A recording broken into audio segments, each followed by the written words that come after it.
What if I told you that this keyboard right here could double up as a Stream Deck, saving you a ton of cash and giving you full access to professional grade streaming tools? Today we're diving into the Corsair K100 RGB keyboard. And it's not just a fancy light show for your desk, this actually has a secret weapon for streamers.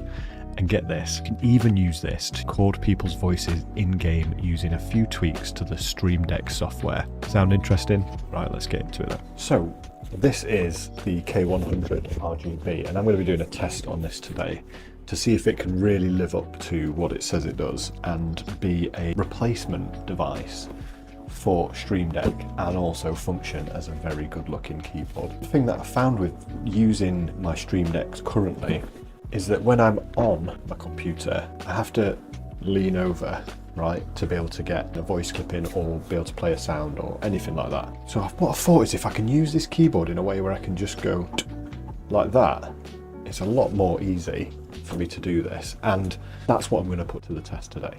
So opening this up in iCUE, obviously it pops up with the rest of your equipment. Obviously I'm a bit of a Corsair boy now. It's quite unusual to see a keyboard in here, so I'm just going to take a look at this and see what we actually get out of the box. So for me this is a pretty strong keyboard if you are going to be doing streaming, just because it has so much customization. You have key assignments here, and you can set up all your keys that you want to use as hotkeys to change scenes in OBS, stuff like that. I could find that being really useful. Obviously being able to mute your mic, turn yourself up, turn yourself down, that sort of thing. But you kind of get that on every other keyboard really. So what I want to do is I really want to take you through what you can do with this in the Stream Deck software. And in the Stream Deck software, if you're used to this is going to look a little bit unusual, but you only get 6 keys. And the limitation to this that you would normally get on a normal Stream Deck is you can't do pages in this, which is a bit unfortunate. So you are limited to 6 buttons and 6 buttons only. You can still do multi-actions. So one button could trigger different multi-actions. So for example, if you're wanting to start streaming, I have an interesting button for my Stream Deck called Open. So I'm just going to copy that over to my G keys, paste it in there. And this is one of those, it's a multi-action button, and in that it launches everything that I need when I start streaming. Discord, OBS, StreamBot, all with a click of one button, which is really useful. So let's do just that then. Let's go through how we can set up some of these actions in Stream Deck. Now I've been using Stream Decks for the past year now, and I've figured out some pretty good extensions and some pretty good ways of speeding up your processes, especially when it comes to streaming. So I'm going to go through those. So let's talk about the multi-action. And this comes out of the box. This is an Elgato action here. It gives you the ability to pull in multiple actions that can all be played at the same time or with a delay. So let's talk through one simple one that I like to use. So I'm going to be talking a lot about Bar Raider. So Bar Raider do some of the greatest extensions on the Stream Deck. And one of them is called the Launcher. So if I just drag that over here. So what each one of these launchers will do is it will open a specific program on your computer. And all you have to do to set it up is simply select in your applications. So if you go to your program files, for example, you can select which program you want it to open up. And as soon as you select it, let's look at Caster Labs here. If you select the application file, you can have it run as administrator. You can limit the amount of instances running. You can show a dot if it's running, so you won't see that on the multi-action, but you can have it visually show you, but that's more for the Stream Decks because obviously they've got a screen on them. So now we've set that up, what I'm going to do next is I'm going to open up a website. So I'm going to open up my Twitch so that I can then access my streamer tools and have that pop up so I know that I can see that when I'm streaming. But I don't want all these to come up at the same time, so I'm going to put a delay in here. I'm going to have a little bit of a delay going on in the middle here. I'm going to set that to 1000, which is 1 second. And then now, if I click this key here, G6, there we go, Caster Labs is open, Twitch is open, just mute that. So this is great for opening programs, but as you can see, they're all over the place, right? That's not exactly what we want. We want to create a move multi-action that then we can trigger these to move to where we want them to be. So let's say we want this to be on the right hand side here.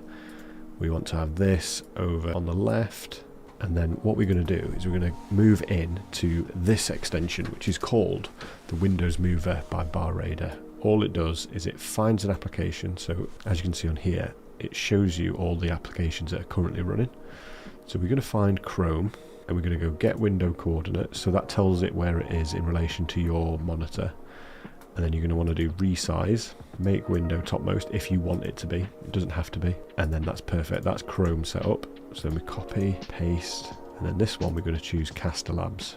And we're going to get the window coordinates again, make sure it's set to resize, and then perfect. So that's that button set up. So we've got our open and we've got our move. So let's give these a try then. I'm going to shut these down. I'm going to press the open button. Let's say it opens up like that. If I was to press the move key, it pins them exactly where you need them to be. So once you've done that, the next thing to do, once you've got all your applications open and moved into a good position to start streaming, is you're going to want to set your scenes with OBS. Now there is a ton of stuff that you can do with this. Record, stop recording, change your scenes, hide and show different sources. It is fantastic. But let's just say you're wanting to put a just starting scene on. You'd first set your stream, right? So you want to know that you've got the ability to stop and start your stream. So we've got that here, and then we've got our scene. So what we're going to do is we're going to set this to starting, and then we'd be able to press that button there, G4, to start streaming. So how does this work, and does this work as well using this keyboard? No, is what I will say. I don't think it does, because you can't visually see what scene you're on unless you memorize these hotkeys. It won't work as well as having a physical LCD screen that tells you what you're on, what scene you're on, if you're streaming or if you're not. So I'm going to delete these from here, because that would be confusing. If I press the wrong button, for example, and start streaming while I'm recording this video, it'd be kind of awkward. So let's look at what you can have in here, and I'm just going to go through all the tools that I've got in here and work out which ones work for this keyboard, because not everything is going to work. So let's look at Discord then. Another common thing that you get when you're streaming is you want to talk to chat, but you might already be in a conversation, a voice chat with Discord, but you don't want to be like, oh, thank you for the sub while you're talking to your friends. It's just going to get annoying. So what there is on here is you can use Discord to mute and deafen yourselves. So we could add a button there for mute. We could add one for deafen. So if I'm talking to someone on Discord and I want to engage with chat, I can mute myself using this key, and it will mute the button icon there, so I know I'm muted. If people are being too loud and I'm in a Discord channel and it's getting too much and I want to completely deafen them, I can just click that deafen button. It will deafen my mic, and it will also remove their audio, which again is quite a good thing to do. It's the only issue, again, because you can't visually see. So will this work on this keyboard? Yes, but will you have to remember to unmute yourself? You will. So it could get a little bit awkward, but I still think it's quite a good idea to have that in there. So as I've been going through this list, I'm going to be honest, a lot of this stuff that I have is set up for a more visually focused experience, where you can actually see the icons and the buttons, so you know what you're pressing at the time.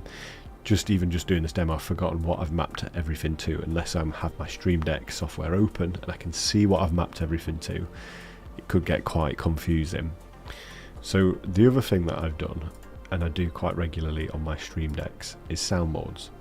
So I have a button that will sample voices in a specific channel, in game chat, in Discord, and then I can play that back through my microphone. And I think this is the way to utilize this keyboard the best, if I'm honest. And I'm going to show you how this works. So in G keys, if I just move these, I'm going to delete these for now. What I'm going to do is I'm going to add this sampler button, and this is set to go through capture device voice chat. And if you are looking to do this, there is a tutorial that I've done already on how to voice clip in games. So you might have seen people like Imagined, the Call of Duty DJ, people like that who voice clip while playing games and then play it through their mic to troll people. So there's essentially a really easy way to do that, and I've made a tutorial for that. So what I'm going to do in this one though, just assume that you're already doing this or you've already watched that tutorial, is I'm going to use the Sound Deck plugin, which allows you to create samples off channels and then play them back, and also clear those channels. And I think this is probably where you're going to get the best out of this keyboard, is if you are interested in doing soundboards and stuff like that. Not particularly saving these 6 keys for a fart or a burp sound, because you could use voice mod for that and have just a dedicated key set up for, I don't know, Mr. Bean, right? I'm talking about getting voice chat in game, and I think it would work really strong for that. So overall, not having the visual aspect is probably going to be an issue with this keyboard. Is it a blocker? No, you can still find some stuff in Stream Deck that you'll be able to utilize. You either just have to memorize your buttons or have the Stream Deck app open. For me though, this is actually a game changer. Having these buttons to the left, being able to do the voice clipping stuff, and have it so close to my WASD keys, so I don't have to take my hand off the keyboard to move to my Stream Deck, is actually going to speed up things, because it is quite jarring to, you're playing a game, you're moving about, and then you have to voice clip someone and then you just stop still. It's not the best way of playing. So that's how I'm going to be using it, and I am 100% going to be keeping this keyboard and would recommend it. So I've had it for about a week now. This is how long I've been testing it, and it has been solid. It's really sturdy, it's properly comfortable, and it's just good quality. It's just built well. I've got used to Corsair stuff just functioning, running quite well, but I've had no issues with it so far. So I would 100% recommend this. The price point for this keyboard is a little bit too high in my opinion, £200 in the UK, but there is a range of this exact keyboard that I think the build quality isn't as great, but it still has the Corsair integration and can still link up with the Stream Deck. So is it worth getting? I would say 100%, but if I were you and you were wanting to save on budget, I would go for the K55 Corsair keyboard, which comes in at about £55. Still gives you that Elgato ability, and it's probably a good excuse to get used to using a Stream Deck if you're not used to a Stream Deck, to be able to decide whether you want to get one. But it also gets you in that Elgato ecosystem, so you can start building your buttons, building your actions out, and start getting used to it. So thank you for watching this video. If you are interested in that voice clipping tutorial video, that'll be up there. It's on my channel. And if you like the video, please like and subscribe. If you keep watching them, I'll keep making them. Thank you very much. Peace.